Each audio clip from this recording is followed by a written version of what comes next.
जय हो द्वारकाधीश। दोपहर के वक्त की उनके दिल की बातें, ये रहेगा टॉपिक। और क्या हो सकती है वो बातें, ये जानने की कोशिश करेंगे हम टैरो में से 7 कार्ड्स लेके, और साथ ही साथ ओरेकल में से लेंगे 9 मैसेजेस।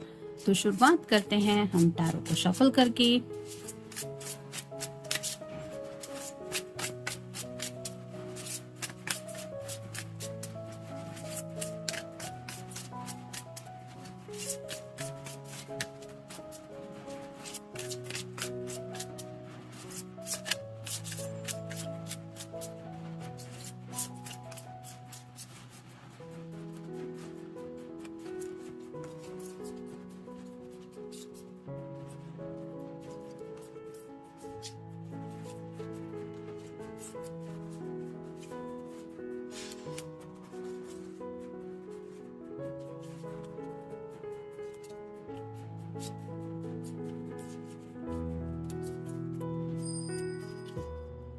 अब देखते हैं ओरेकल कार्ड्स।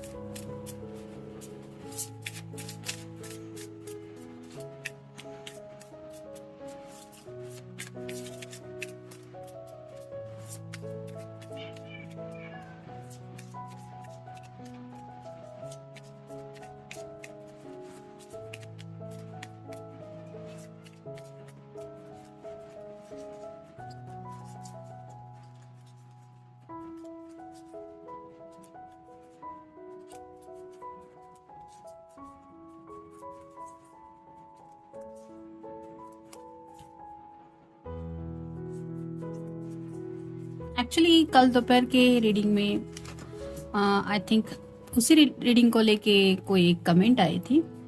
यहाँ पे क्लाइमेट थोड़ा चेंज हो रहा है, बारिश भी हो रही है, ऊपर से अचानक से गर्मी भी बढ़ जाती है, जिसकी वजह से क्लाइमेट में काफ़ी ज़्यादा अप्स एंड डाउन्स देखने को मिल रहे हैं, जिसका असर ऑब्वियसली हेल्थ पे पड़ता ही है। और ऐसा ही कल हुआ था। रीडिंग स्टार्ट किया और अचानक से मेरा थोड़ा सा थ्रोट चक्र ब्लॉक हो रहा है, ऐसा मुझे महसूस हुआ। लाइव रीडिंग था इसलिए उसको रोक भी नहीं सकती थी। और कहते हैं ना कि हम कम्युनिकेट करना तो बंद नहीं करते, हम कोशिश तो करते रहते बातचीत करने की। तो वैसे ही मैंने भी कल रीडिंग में कोशिश की रीडिंग कंटिन्यू रखने की, लेकिन किसी को शायद थोड़ा सा इरिटेटेड लगा, जिसकी वजह से कोई कमेंट थी कि ऐसे रीडिंग करने की ज़रूरत नहीं है, एक्सेट्रा एक्सेट्रा। एनीवेज, ये आपका ओपिनियन रहा। अगर आपको थोड़ा सा अनकंफर्टेबल लग रहा है या फिर थोड़ा इरिटेटेड लग रहा है तो इट्स नॉट कंपल्सरी कि आप ये रीडिंग कंटिन्यू देखे ही या आपको देखना ही चाहिए। It's up to you. लेकिन साथ ही साथ आपको इस बात का भी ध्यान रखना चाहिए कि सामने वाले को इस तरह की कुछ तकलीफ हो रही है, इसका मतलब वो जानबूझ के तो कुछ नहीं कर रहा है। तो ये बात भी समझ के लेनी चाहिए जब भी हम किसी को पर्सनली कुछ कमेंट करने के लिए जाते हैं। तो वैसे मैं और अमित तो स्पेसिफिकली किसी को भी ना तो सजेशन देते हैं, ना ही हमारा कोई ओपिनियन रहता है कि ये करना चाहिए वो करना चाहिए। ये फ्री स्पिरिट की तरह है। आपका मन करा तो आप रीडिंग देख सकते हैं, अगर आपको डिस्टर्बिंग लग रहा है तो आप रीडिंग स्किप करके कुछ और भी देख सकते हैं। खैर, आज देखते हैं हमें कार्ड्स क्या बता रहे हैं। पहला ही कार्ड है Knight of Swords, air sign Gemini, Libra या फिर एक्वेरियस। जैसे यहाँ पे एक घोड़ा तेज रफ्तार से आगे की तरफ बढ़ रहा है, साथ ही साथ इस पर्सन के हाथ में सॉर्ड है जो रिप्रेजेंट करती है कम्युनिकेशन को। तो आउट ऑफ द ब्लू आपकी तरफ इस पर्सन का कोई कॉल या मैसेज आ सकता है, क्योंकि इनके मन में तो चल रहा है कि आपसे कुछ दिल की बातें शेयर करें। अब ये कोई भी बात हो सकती है, कुछ इमरजेंसी भी हो सकती है, या फिर छोटी मोटी भी जिंदगी से जुड़ी कोई बातचीत ये करना चाहते हैं। लेकिन आपसे बात करने का तो मन जरूर है इनका। अगर सुबह से आपसे बात नहीं हुई है तो हो सकता है रात तक ये आपसे बात करने के बारे में सोच रहे हैं। फिर है द एम्परर। जैसे एम्परर के कार्ड को देख के ही पता चलता है कि ये काफी ज्यादा रेडी होके ही बैठा हुआ है, हाथ में वैंड लेके। तो वैसे ही आपके पर्सन शायद किसी एक्शन प्लान पे उतरना चाहते हैं। कोई छोटा मोटा एक्शन भी हो सकता है जो शायद आप दोनों की लव लाइफ पे असर डाले, या फिर आपसे मिलने को लेके भी कुछ शायद इनके दिलो दिमाग में चल रहा है, जिसकी वजह से भी शायद ये कुछ प्रिपरेशन कर रहे हैं। फिर है 3 of wands. Fire sign Aries, Leo या फिर सैजिटेरियस। जैसे यहाँ पे आप देख सकते हैं ये जो पर्सन है वो लाइब्रेरी में ही बैठा हुआ है और कुछ सोच रहा है। वैसे ही आपके पर्सन कुछ डीप थिंकिंग कर रहे हैं, राइट नाउ में भी अपने काम में बिजी है।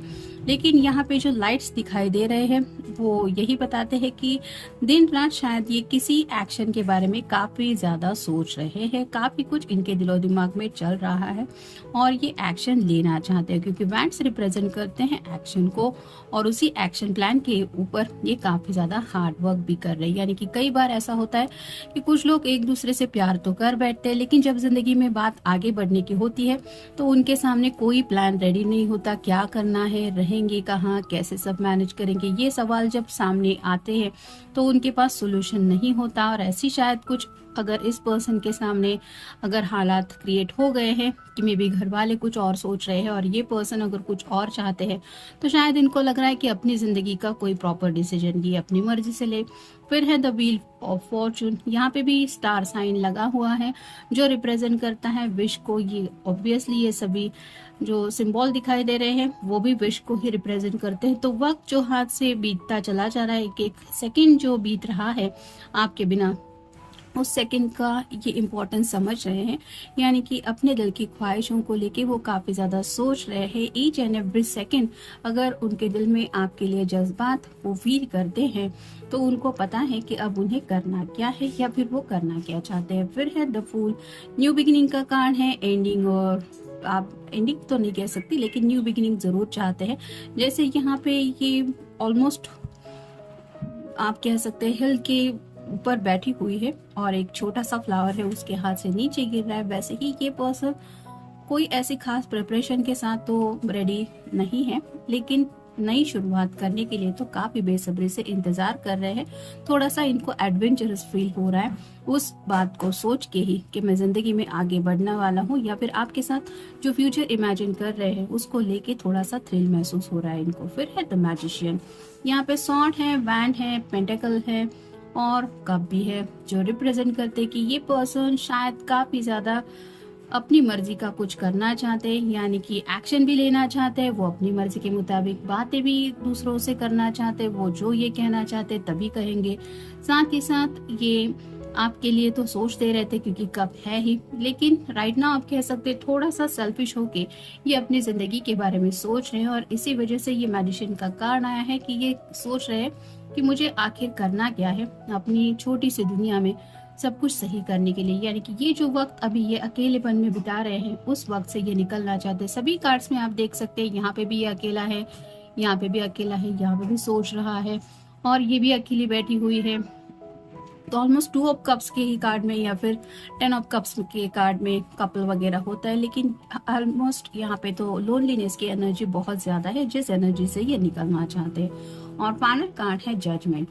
तो जजमेंट का कार्ड यही बताता है कि थोड़ी सी कहीं ना कहीं इस पर्सन की अवेकनिंग प्रोसेस हो रही है, यानी कि काफी वक्त से अगर इन्होंने सीरियसली जिंदगी को नहीं लिया था तो अब each and every single day की इम्पोर्टेंस उनको समझ में आने लगे हैं। जैसे जैसे हम जिंदगी में आगे की तरफ बढ़ते चले जाते हैं, कहीं ना कहीं हम पास्ट की तरफ जब मुड़ के देखते हैं तो समझ में आता है कि कितना वक्त जिंदगी से अब तक निकल चुका है, आगे का सफर पता नहीं कैसा होगा। और ऐसा एक मोड़ जरूर आता है जब इंसान सीरियसली कुछ सोचने लगता है कि हे भगवान अब तो मुझे सीरियसली कुछ ना कुछ करना ही है। तो ऐसा ही शायद सीरियस मोड में कुछ सोच रहे। फिर है लेटर।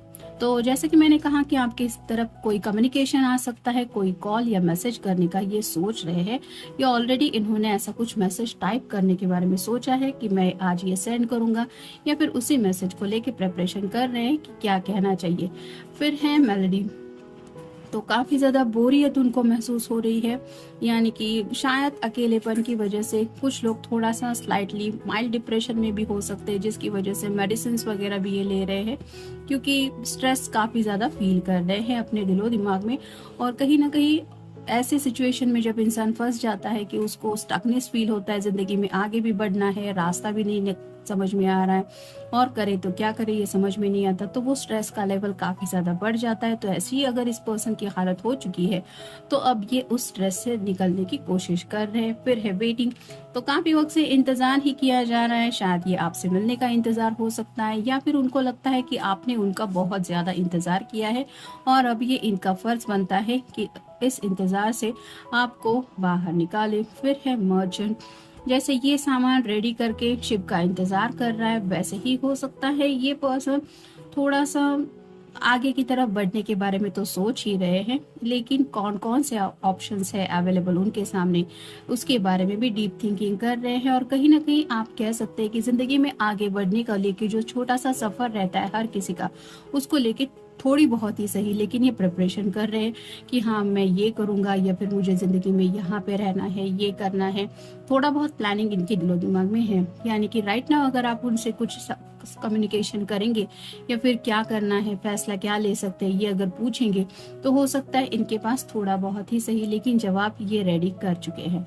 फिर है एनिमी, तो कोई ना कोई ऐसा पर्सन है जिसके ऊपर ये पर्सन थोड़ा सा नाराज है। उनको ऐसा लगता है कि उनकी जिंदगी में जो भी दिक्कतें अब तक आई हैं ये उसी पर्सन की वजह से आई है। ये कोई भी हो सकता है, उनका नेबर हो सकता है, वो वर्कर हो सकता है, या फिर ऐसा कोई स्ट्रेंजर भी हो सकता है जिसको लेके ये काफी ज्यादा सोचते हैं कि हाँ उसकी वजह से ही आज मेरी जिंदगी में ये प्रॉब्लम है। तो उसी पर्सन को लेके भी ये सोच रहे हैं और शायद उनको पता है कि इस पर्सन ने अब तक इनकी जिंदगी में कितनी सारी मुसीबतें क्रिएट की है। फिर है सोल्जर, जैसे एक सोल्जर हमेशा रेडी रहता है फाइट के लिए, वैसे ही अब ये रेडी हो रहे हैं। यानी कि आने दो मेरे सामने, अब कौन सी मुसीबत आती है, मैं संभाल लूंगा या मैं संभाल सकता हूँ। इस तरह की प्रिपरेशन में ये खुद को प्रिपेयर कर रहे हैं। यानी कि जो भी होना है एक बार हो ही जाए, इस एनर्जी में ये अब ये आ रहे हैं। फिर है फ्रेंड, तो कहीं ना कहीं ये पर्सन जो है वो शायद अब तक आपको थोड़ा सा फ्रेंड की एनर्जी से भी सोचते आए हैं। यानी कि एक ऐसा पर्सन जिसके साथ ये जब चाहे कम्युनिकेट कर सकते हैं, अपने दिल की बातें शेयर कर सकते हैं। एक लवर की तरह तो ये शायद आपसे जुड़ते ही है, लेकिन मोर देन अ लवर ये आपको एज अ फ्रेंड शायद काउंट करते हैं, जिसकी वजह से उनको ऐसा लगता है कि राइट नाउ भी अगर उनकी जो भी हालत है वो आपके सामने अगर बयां करेंगे कि सुनो मैं इस वजह से आगे नहीं बढ़ सकता या फिर ये हुआ है वो हुआ है, तो आप अच्छी तरह से समझ पाएंगे क्योंकि आप उस एनर्जी में हैं, ऐसा इनका मानना है। फिर है मनी, तो कुछ ना कुछ जैसे इस मर्चेंट के बिल्कुल नीचे कार्ड आया है, तो पैसों से जुड़ी भी कुछ प्लानिंग शायद इनके दिलो दिमाग में चल रही है, या इन्होंने थोड़ी बहुत कुछ प्लानिंग की है जिसकी वजह से उनको लगता है कि हाँ मैं अब जिंदगी में आगे बढ़ सकता हूँ या बढ़ना चाहता हूँ। और फाइनल कार्ड है थीप, तो थोड़ा सा डर कहीं ना कहीं उनको ये भी सता रहा है कि जो भी पैसा उन्होंने इकट्ठा किया है या फिर जो थोड़े बहुत सेविंग्स किए हैं वो कहीं वेस्ट ना हो जाए। यानी कि अगर इन्होंने इंतजार किया है शेयर मार्केट में या फिर कहीं कुछ अगर इन्वेस्ट किया है तो उसका सही मुआवजा मिलने का शायद इनको इंतजार है। और राइट नाउ थोड़ा सा स्लाइटली कहीं ना कहीं में भी इनको डर सता रहा है कि मुझे वो पैसे रिटर्न में तो मिलेंगे ना, या फिर उसका अच्छा खासा बेनिफिट तो मिलेगा ना, अगर नहीं मिला तो क्या होगा। तो कहते हैं ना कि जब कई सारी बातें एक ही वक्त पे दिलो दिमाग पे चल रही होती है तो कई सारे ब्लॉकेजेस हमें फील होते रहते हैं, और ऐसी हालत में हमें मन करता है कि किसी से हम अपने दिल के जज्बात शेयर करें। और ऐसी ही कुछ बातें इनके दिलो दिमाग में शायद इस वक्त चल रही है, जिसकी वजह से शायद ये आपसे बातचीत करेंगे या करना चाहते हैं। ये तो कार्ड हमें बता रहे हैं। तो ये था आज का रीडिंग, जनरल रीडिंग है। मिलेंगे नेक्स्ट रीडिंग में। Have a good day.